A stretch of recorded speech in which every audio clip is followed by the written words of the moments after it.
tinatanong po niya, ano daw po ang take ng palasyo sa desisyon ni Senator Pacquiao to run for president, which came as the ruling PDP laban is facing a leadership dispute? Wala po. Karapatan niyang tumakbo sa eleksyon. Hindi ko lang po alam kung ano magiging desisyon ng COMELEC, kung sino talagang po pwedeng magdala ng pangalan ng PDP laban. Opo.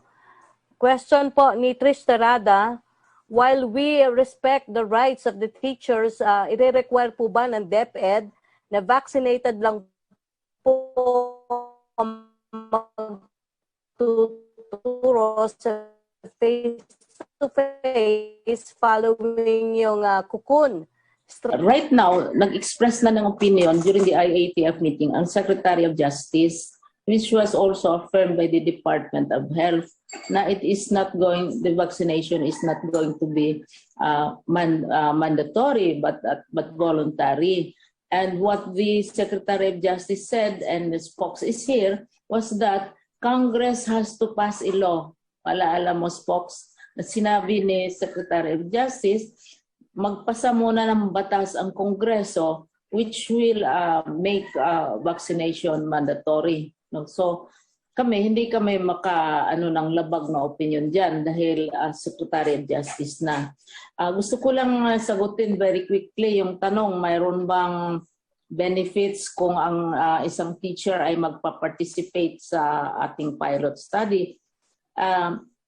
Mayroon tayo, kung nasa ECQ ka or MECQ status, yung school na pinili natin, nasa ECQ, but it's very unlikely na pipiliin namin Spoksari ang ECQ na lugar, no? Kasi it's like, tapos or MECQ, mayroon tayong allowance na binibigay na hazard pay na 500 pesos per day.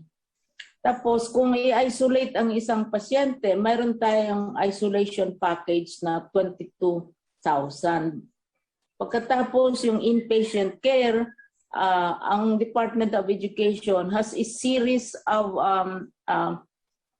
facilities all over the country. Dito sa Manila, we have a very efficient one. It's located in Marikina, na kung saan ang aming mga teachers, kung kailangan nilang magpa-isolate sila, kailangan nila ng treatment, ay doon na ginagawa. So for inpatient care, aabot yan ng about 45,000 kung sakali.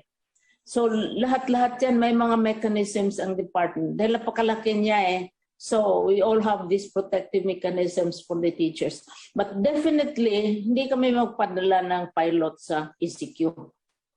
And we will think twice even about MECQ.